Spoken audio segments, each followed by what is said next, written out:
ये जावेद नामे की आखिरी नज़म है। इसमें अल्लामा इकबाल अपने बेटे से खिताब करते हैं और नई नस्ल से कुछ बातें कहते हैं। इस नज़म में 13 बंद हैं। मैंने पहले पार्ट में 6 बंद कर रहा हूँ। अल्लामा इकबाल कह रहे हैं कि पिछली नज़मों में मैंने सैकड़ों नुक्ते वाज़े कर दिए हैं, लेकिन मेरे जहन में अभी एक नुक्ता है जो तहरीर में नहीं आ सका और मैं बयान नहीं कर सकता। लिहाजा इस नुक्ते को हासिल करने के लिए तो मेरी निगाह से दुनिया को देख। दूसरे बंद में वो कहते हैं बेटे से कि पहला सबक तुझे तेरी वालदा ने दिया था और वालदा ने तेरे कान में आवाज़ भी दी थी। और फिर ला इलाह को समझाते हैं वो। फिर तीसरे बंद में वो कहते हैं कि आज के जो मुसलमान हैं उन्होंने दीन को जो है वो कौड़ी के मोल बेच दिया। और फिर कहने लगे 2 पैगंबर आ गए आजकल के दौर में, एक ईरान में और एक हिंदुस्तान में। बहाउल्लाह ईरानी थे और ग़ुलाम अहमद कादियानी ये हिंदुस्तान में थे उस वक्त। और फिर चौथे बंद में कहते हैं कि पहले के जो मिल्लत के लोग थे वो ऐसे सजदे करते थे जिससे ज़मीन कांपती थी, और आज का नमाजी अल्फाज तो इस्तेमाल करता है लेकिन उसकी तवज्जो अपने रब की तरफ नहीं होती। फिर 5वें बंद में वो आने वाले वक्त के मुताल्लिक बताते हैं कि आने वाला वक्त कैसा होगा, कि सब मादियत की तरफ रवां दवा होंगे और एशिया जो कभी इल्म व फ़न मौजूद था वो वहाँ पे अब जहालत के अंधेरा छा जाएगा। फिर छठा बंद बहुत ही इम्पोर्टेंट है। इसमें उन्होंने 2 बातें की हैं, एक दिल की और एक अक़ल की, और फिर समझाया है कि दोनों को लेके चलना, इश्क को भी और अक़ल को भी, और अल्लाह करे तुम लोगों को ये दोनों चीज़ें मिल जाएं। अब मैं एक करके एक्सप्लेन करता हूँ। ये जो कलाम था ये फ़ारसी में था और इसका तर्जुमा अब्दुल अलीम सिद्दीकी ने किया था, और इस किताब को जो तशरीह थी वो डॉक्टर ख्वाजा अहमद यज़दानी और फ़रंग इन सब ने की थी। तो मैंने इन सब से पढ़ के सीखा और इसको एक्सप्लेन करने की कोशिश की, तो सारा क्रेडिट इन लोगों को जाता है और जो भी गलतियां हैं वो मेरी हैं। जावेद नामे की। क्या रखा आखिर है मेरी इस सुखन आराई में, लब पे बात आई नहीं जो दिल की है गहराई में। गरचे मैंने सैकड़ों नुक्ते किए हैं बेहिजाब, एक नुक्ता है मगर जिसको नहीं रखती किताब। मैं अगर उसको कहूँ पेचीदा हो जाता है और हर्फ और आवाज़ से पोशीदा हो जाता है। और हाँ, मगर मेरी नज़र में देख उसके सोच को, या मेरी आहे शहर में देख उसके सोच को। अपने बेटे जावेद इकबाल से खिताब, नई नस्ल से चंद बातें। इकबाल कह रहे हैं ये जो मैं गुफ्तगू की महफिल आरास्ता कर रहा हूँ तो उससे कुछ हासिल ना होगा, इसलिए कि जो कुछ दिल की गहराई में है उसका इस गुफ्तगू से बाहर आना मुमकिन नहीं। दिल की बात ज़बान पर अदा करने से कासिर हूँ। अगरचे मैंने सैकड़ों नुक्ते वाज़े तौर पे बयान कर दिए, लेकिन मेरे जहन में एक और नुक्ता है जो तहरीर में नहीं आ सकता, बयान नहीं किया जा सकता। अगर मैं वो बयान करता हूँ तो इसमें और भी उलझाव पैदा हो जाएगा, इसलिए कि मेरे अल्फाज और आवाज़ से पहले से भी ज़्यादा पोशीदा या गैर वाज़े कर देंगे। लिहाजा तो उसका सोच मेरी निगाह से हासिल कर, या फिर मेरी सुबह के वक्त की आह से हासिल कर। गोया इस नुक्ते ने मेरी निगाह में जो सोच और मेरी आह में जो दर्द पैदा किया है, अगर तू उसे मेरे दिल की गहरी बात का निशान समझे तो शायद तू असल बात की तरफ रुजू कर सके। अलबत्ता इसके लिए ख़ुद तेरा साहिब सोच होना ज़रूरी है। तुझको दर्स अव्वलीन आगोश मादर में मिला, उसकी बादे जाँ फ़ज़ाई से तेरा गुंचा खिला। तेरी आबोताब तेरी रिंगत व नखत उससे है, तू है सरमाया हमारा कदर व कीमत उससे है। दौलत जावेद से दामन को तेरे भर दिया, ला इलाह सिखला के राज जीस्त अफशा कर दिया। इकबाल कह रहे हैं जावेद से, अपने बेटे से या कौम के बेटों से, पहला सबक तुझे तेरी वालदा ने दिया और यूं उसकी बाद नसीम से तेरी कली खिल गई। तेरी विलादत के फ़ौरन बाद तेरे कानों में आज़ान दी।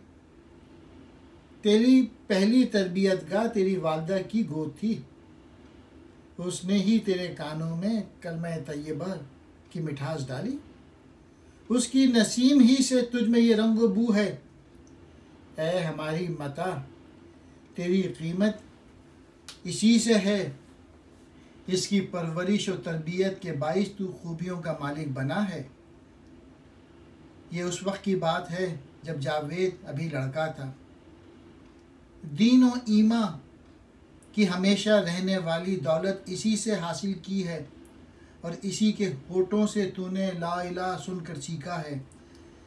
कलमा तैयबा पढ़कर तुझे मुसलमान बनाया है। आ मैं तुझको करूं ज़ौक़ नज़र से आशना, अब सिखला दूं ला इलाह की आग में जलना है क्या।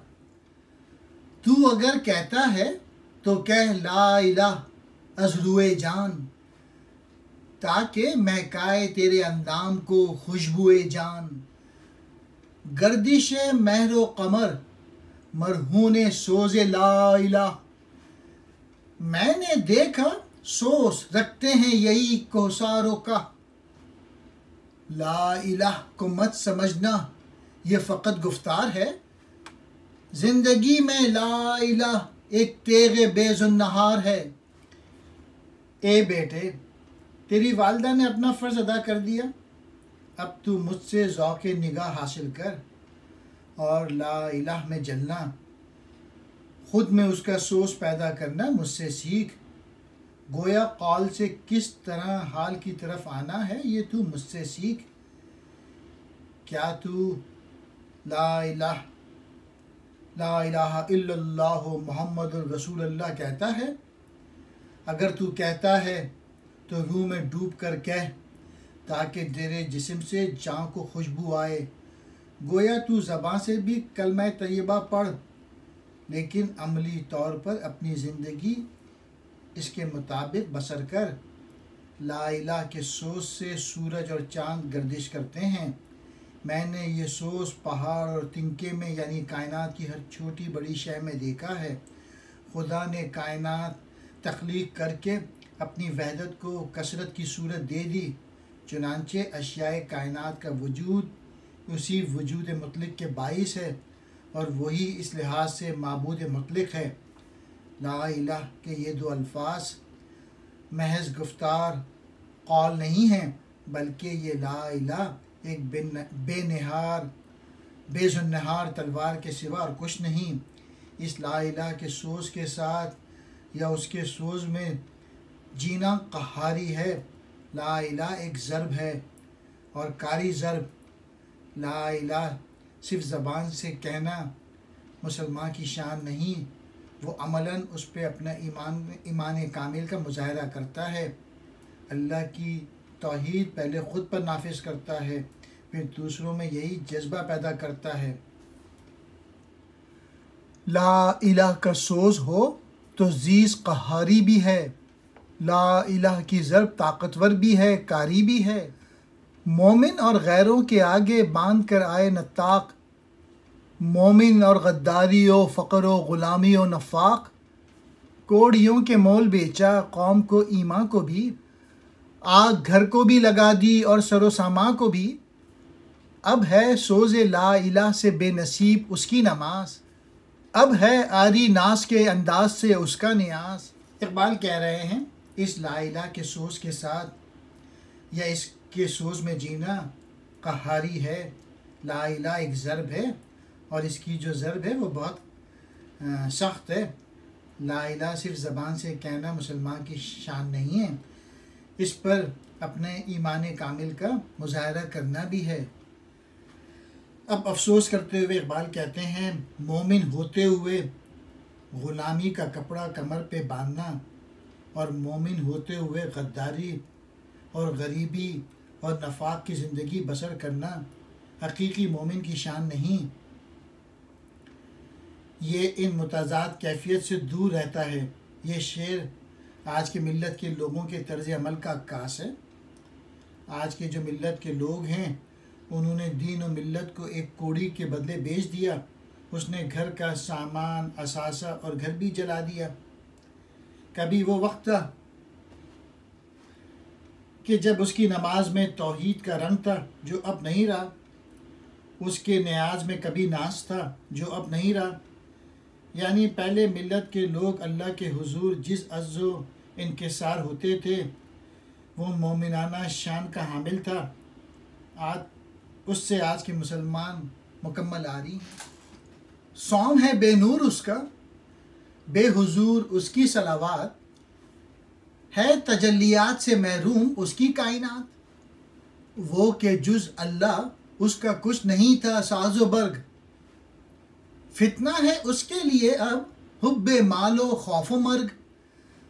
मस्तियों ज़ौक़ो नज़र से वो नहीं है बहरामंद, वो लहद में और उसका दी किताबों में है बंद। असरे हाजिर की अदाएं उसको ऐसा भगाएं, अब वो दो पैगंबरों से सीखता है हरफ़े दीन। आज के मुसलमानों पे अफसोस का इज़हार करते हुए इकबाल लिखते हैं, उसके रोज़ों और नमाज़ों में नूर नहीं रहा, उसकी कायनात में भी हक़ का जलवा नहीं रहा। उसके ये सारे अमल दिखावे के रह गए हैं जो तजल्ली हक़ से महरूम है।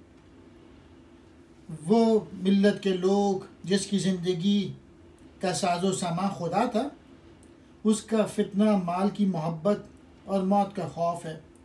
कभी मिल्लत के लोग अपने जान और माल को खुदा की अमानत मलकियत समझते हुए उनकी कुर्बानी में दरेख नहीं करते थे। अब वो बात नहीं, उसमें ज़ौक़ और सुरूर की वो मस्ती नहीं रही। उसका दीन बस किताब और कुरान में, और वह ख़ुद कब्र में है। यानी कुरान की तालीमात पर अमल ना करने की वजह से वो सिर्फ एक चलती फिरती राश रह गया है। उसने जदीद दौर की मोहब्बत और सोहबत इख्तियार कर रखी है। दीन के अल्फाज उसने दो नाम नहाद पैगंबरों से ले लिए हैं, यानी हुजूर अकरम को छोड़ के इन झूठे दावेदारों के पीछे लग गया है। मर्ज़ बोम उसका था ईरान और ये हिंदी निज़ाद, हज से वो बेगाना था ये नाशनासाए कोशिश। जब कोशिश व हज नहीं रह जाएं दीन के वाजबात, जहाँ से बेमाया है सारा पैकरे सौमो सलात। और अगर बेरूह हो जाएं नमाजें और सयाम, फ़र्द नाहमवार रह जाता है मिल्लत बेनिज़ाम। गरमई कुरान से जिनके सीने हैं यकसर तही, ऐसे लोगों से नहीं है कोई उम्मीद बही। इन नाम नहाद पैगंबरों में से एक का ताल्लुक़ ईरान से था और दूसरा हिंदी नस्ल से था। वो ईरानी हज से बेगाना था और ये कोशिश से बेगाना। जब हज और कोशिश मुसलमानों के लिए वाजिब ना रहें तो उसके नतीजे में रोज़ों और नमाज़ों के जिस्म से जान भी निकल गई। नमाज और रोज़े सिर्फ दिखावे के रह गए और उनकी तासीर भी ना रही। जब नमाज और रोज़े रूही से निकल गए तो उसके बाइस फ़र्द बेलगाम हो गए और मिल्लत में कोई तंजीम ना रही, वो इंतशार की शिकार हो गई। आज के मिल्लत के लोगों के सीने में कुरान की हरारत से खाली हैं। इस सूरत में भला ऐसे लोगों से बेहतरी की क्या तवक्को की जा सकती है। राह गुम कर दी मुसलमान ने खुद ही को छोड़कर, दस्तगीरी करके पानी सर से गुजरा ए खिज़र। उसका सजदा जिससे गीती लर्जा बरअंदाम थी, उसके हस्बे मद्दा ही गर्दिश अय्याम थी। उसका कोई एक निशान पड़ जाता था जब संग पर, वो हवा में फिरता था मानिंदे दूधे आशुफ्ता सर। असरे नौ में सर बसरैरी है फ़कत उसका नसीब, उसके अंदर ज़ईफ़े पीरी है फ़कत उसका नसीब। इकबाल कह रहे हैं आज के मिल्लत के जो लोग हैं वो खुद ही को भूल गए। ऐ खिज़र हाथ पकड़ाइए, यानी मदद कीजिए कि पानी सर से गुज़र गया। हालात को इस कदर ख़राब हो चुके हैं कि उनका दुरुस्त करना हर किसी के बस की बात नहीं रही। इसलिए अगर कोई मर्द हक़ आना चाहे जो मिल्लत के लोगों को राह रास्त पर ले आए, ऐसा सजदा जिससे कभी ज़मीं काँपा करती थी, जिसकी मुराद पर सूरज और चाँद गर्दिश किया करते थे, अगर पत्थर उस सजदे का निशान ख़ुद पे जमा लेते थे तो वह धुएं की तरह फ़ज़ा में तहय्युल हो जाया करता था। यानी बड़े जज्बों के साथ सजदे करते थे पहले। लेकिन आज क्या है? आज इस दौर में किए जाने वाले सजदे सिर्फ सर झुकाना है और कुछ नहीं। ऐसे सजदे में बुढ़ापे की कमज़ोरी के सिवा और कुछ नहीं। नमाजी जज्बों के साथ इबादत करने के बजाय उसे एक मजबूरी और मुसीबत समझते हैं। वो रब्बियल आला का दबदबा अब कहाँ है? उसका गुनाह है या हमारी तफसीर है? गोया आज का नमाजी सजदों में ये अल्फाज ज़रूर कहता है, लेकिन उसकी तवज्जो इस आला रब के बजाय गैर रब की तरफ होती है। वो शिकवाए रब्बियल आला कहाँ बाकी रहा? ये कसूर उसका है अब या खुद हमारी है ख़ता? हर कोई है अपने अपने रास्ते पर तुंदरो, अपनी नाकी है जहाँ में बेज़माओ हरज़रो। साहिब क़ुरा मुसलमान और बेज़ौक़े तरब, है अजब सुम्मुल अजब सुम्मुल अजब सुम्मुल अजब। गर खुदा तौफीक दे तकदीर की तहरीर देख, आने वाले दौर के हालात की तस्वीर देख।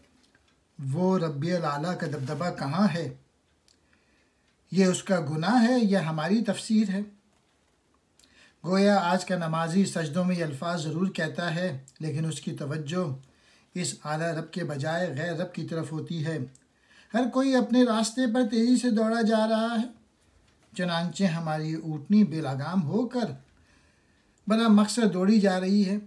आज मिल्लत के लोग तौहीद से अमलन दूर होने की वजह से अपने अपने नज़रियात के पीछे लगे हुए हैं। गोया ये ऐसा रास्ता है जिनकी कोई मंजिल नहीं और बेमकसद दौड़े जा रहे हैं।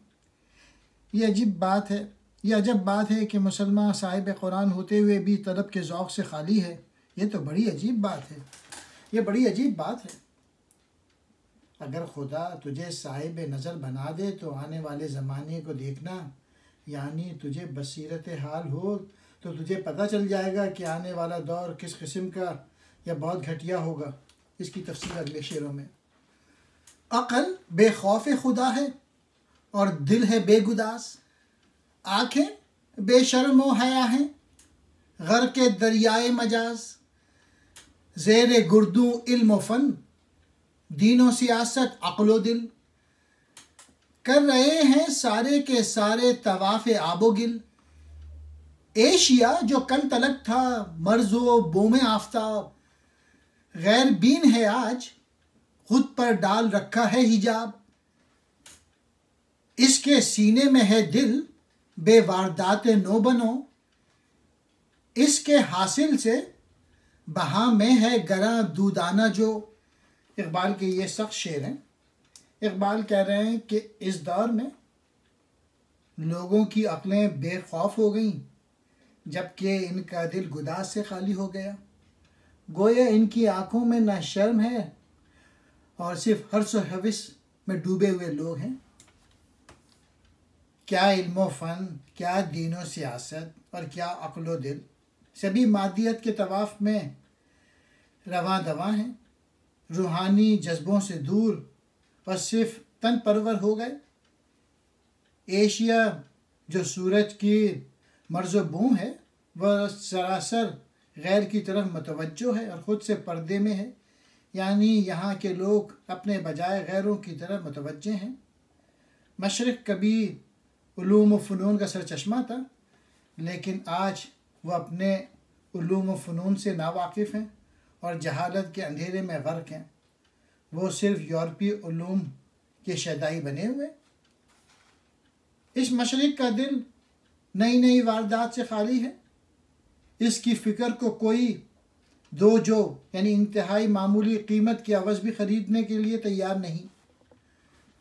अरसाए आलम में इसकी ज़िंदगी मरहूने गैर, साकिनो बे हरकतो यख बस्ताओ बे ज़ौक़े सैर, हो गया है सैद मुल्ला यानो नखचीर मलूक।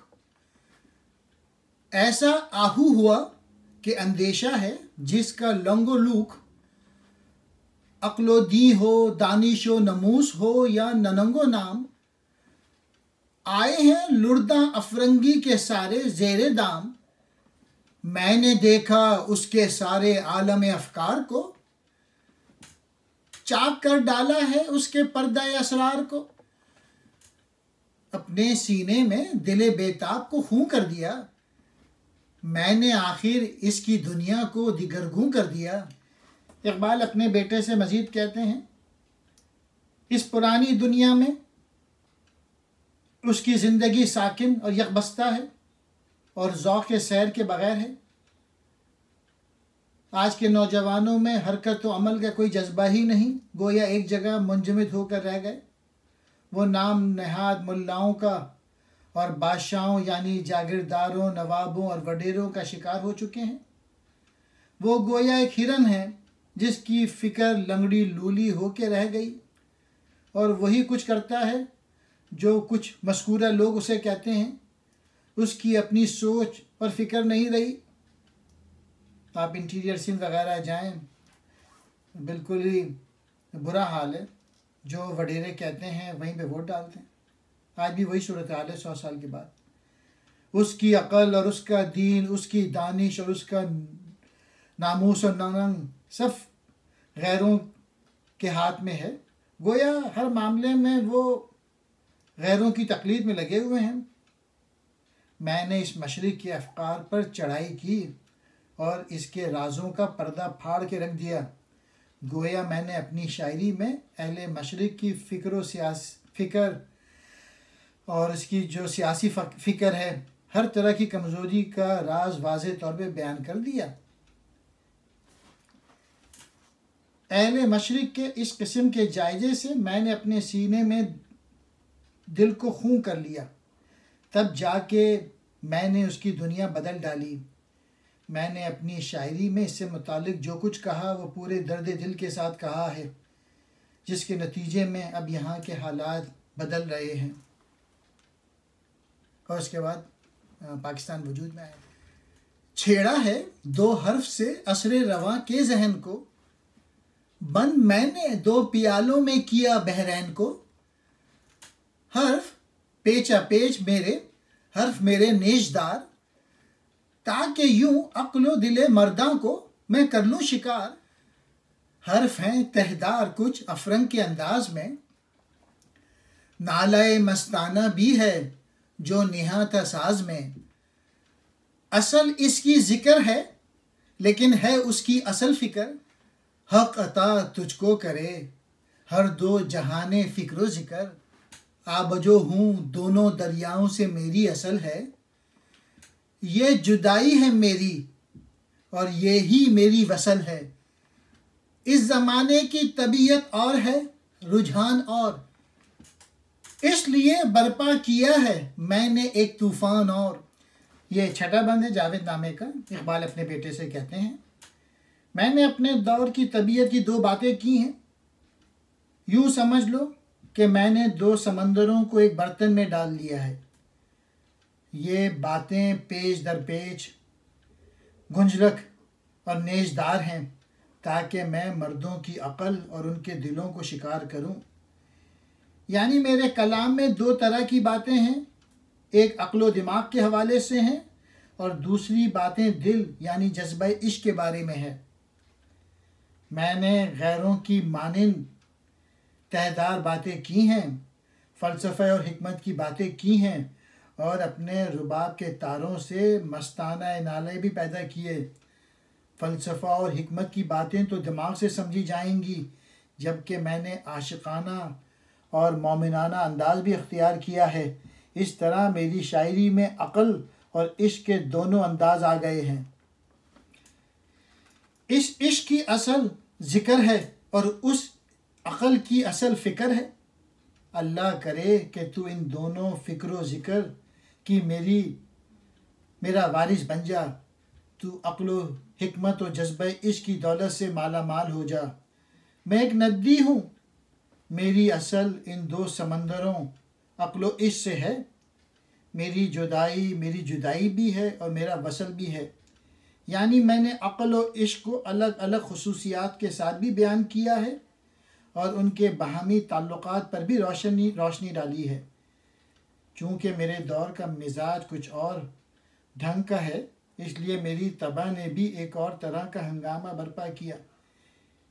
यानी पहले दौर के शोरा की शायरी अपने अपने दौर के तकाज़ों के मुताबिक थी और मेरी शायरी आज के दौर के तकाज़ों के मुताबिक है। ये जावेद नामे की आखिरी नज़म है। इसमें अल्लामा इकबाल अपने बेटे से खिताब करते हैं और नई नस्ल से कुछ बातें कहते हैं। इस नज़म में 13 बंद हैं। मैंने पहले पार्ट में 6 बंद कर रहा हूँ। अल्लामा इकबाल कह रहे हैं कि पिछली नज़मों में मैंने सैकड़ों नुक्ते वाज़े कर दिए हैं, लेकिन मेरे जहन में अभी एक नुक्ता है जो तहरीर में नहीं आ सका और मैं बयान नहीं कर सकता। लिहाजा इस नुक्ते को हासिल करने के लिए तो मेरी निगाह से दुनिया को देख। दूसरे बंद में वो कहते हैं बेटे से कि पहला सबक तुझे तेरी वालदा ने दिया था और वालदा ने तेरे कान में आवाज़ भी दी थी। और फिर ला इलाह को समझाते हैं वो। फिर तीसरे बंद में वो कहते हैं कि आज के जो मुसलमान हैं उन्होंने दीन को जो है वो कौड़ी के मोल बेच दिया। और फिर कहने लगे 2 पैगंबर आ गए आजकल के दौर में, एक ईरान में और एक हिंदुस्तान में। बहाउल्लाह ईरानी थे और ग़ुलाम अहमद कादियानी ये हिंदुस्तान में थे उस वक्त। और फिर चौथे बंद में कहते हैं कि पहले के जो मिल्लत के लोग थे वो ऐसे सजदे करते थे जिससे ज़मीन कांपती थी, और आज का नमाजी अल्फाज तो इस्तेमाल करता है लेकिन उसकी तवज्जो अपने रब की तरफ नहीं होती। फिर 5वें बंद में वो आने वाले वक्त के मुताल्लिक बताते हैं कि आने वाला वक्त कैसा होगा कि सब मादियत की तरफ रवां दवा होंगे और एशिया जो कभी इल्म व फ़न मौजूद था वो वहाँ पे अब जहालत के अंधेरा छा जाएगा। फिर छठा बंद बहुत ही इम्पोर्टेंट है। इसमें उन्होंने 2 बातें की हैं, एक दिल की और एक अक़ल की, और फिर समझाया है कि दोनों को लेके चलना, इश्क को भी और अक़ल को भी, और अल्लाह करे तुम लोगों को ये दोनों चीज़ें मिल जाएं। अब मैं एक करके एक्सप्लेन करता हूँ। ये जो कलाम था ये फ़ारसी में था और इसका तर्जुमा अब्दुल अलीम सिद्दीकी ने किया था, और इस किताब को जो तशरीह थी वो डॉक्टर ख्वाजा अहमद यज़दानी और फ़रंग इन सब ने की थी। तो मैंने इन सब से पढ़ के सीखा और इसको एक्सप्लेन करने की कोशिश की, तो सारा क्रेडिट इन लोगों को जाता है और जो भी गलतियां हैं वो मेरी हैं। जावेद नामे की।